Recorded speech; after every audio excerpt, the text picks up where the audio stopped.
Nĩ maobitha a rũhonge rwa mĩtitũ manyitanĩire na aikari a itũra rĩa Gazi kaunti-inĩ ya Kwale makĩhanda mĩtĩ ĩrĩa ĩtiragia kũndũ kũrĩa gũkoragwo na maria. Mũtitũ-inĩ wa Gazi Gongoni nĩ kuo ũhandi ũyũ wa mĩtĩ ũtabanĩtio kũrĩa mĩtĩ 5,000 ihandĩtwo. Angalia mambo ya bahari hapa, tunaishi hapa. Tusipochunga mikoko, basi hii maji ya bahari inaweza kuja na itatize kilimo chetu. Sababu umeona mahali pengine mambo ya delta, maji na ile ya chumvi inaingia kwa sehemu ya maji safi, inaharibu kwamba ule mwananchi alikuwa anapata mahindi ama apata koko na nini hapati. Kwa hivyo yale matarajio ama yale benefit tunapata kwa kulinda mkoko yanazidi ile ya kuingia na kukaa. Waki wa boti na indo cia gũtega thamaki iria-inĩ rĩrĩ nĩ ũmwe wa maũndũ marĩa matũmĩte ũtemi wa mĩtĩ ũhanĩke mũtitũ-inĩ ũyũ. Rĩu aikari magĩthomithio bata wa kũhĩmbĩria mĩtĩ handũ ha gũtema.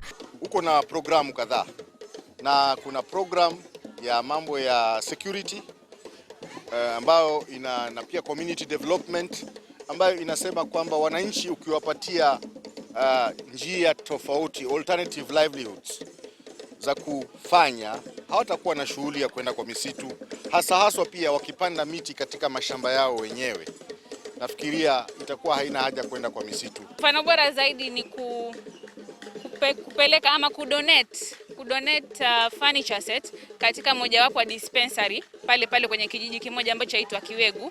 Mfano mwingine ni kutengeneza kivuko ama njia ya watu kupitia kwenda mashamba yao ambapo ni katika kijiji cha Vanga, na projects nyingine ni kujengea seawall shule ili kukinga ile shule kusombwa na maji ama maji kufika katika sehemu ile ya shule. Hĩndĩ ĩno mũrũgamĩrĩri wa mĩtĩ bũrũri-inĩ Julius Kamau akiuga ihinda-inĩ rĩa mĩaka 3 ũhandi wa mĩtĩ ĩrĩa ĩtiragia gĩcũa-inĩ nĩ wongererekete nginyagia milioni 16. Ukiangalia blue economy inaongelelea mambo ya samaki na ufugaji wa samaki. Bila mkoko ile haiwezekani, sababu kwa wale wanakaa mabao wa pwani 80% ya wao wanategemea samaki. Bila mkoko, bila coral reefs na seaweeds, basi hawezi kuwa na ile base. Ile ni food security na economy growth kutoka na samaki. Kwa hivyo mambo ya mkoko imechukulia nafasi kubwa sana kwa wananchi na pia misitu ingine, sababu coast tuna misitu ya terrestrial na kuna mkoko. Kaunti cia Kwale, Lamu, Kilifi, Taita na Mombasa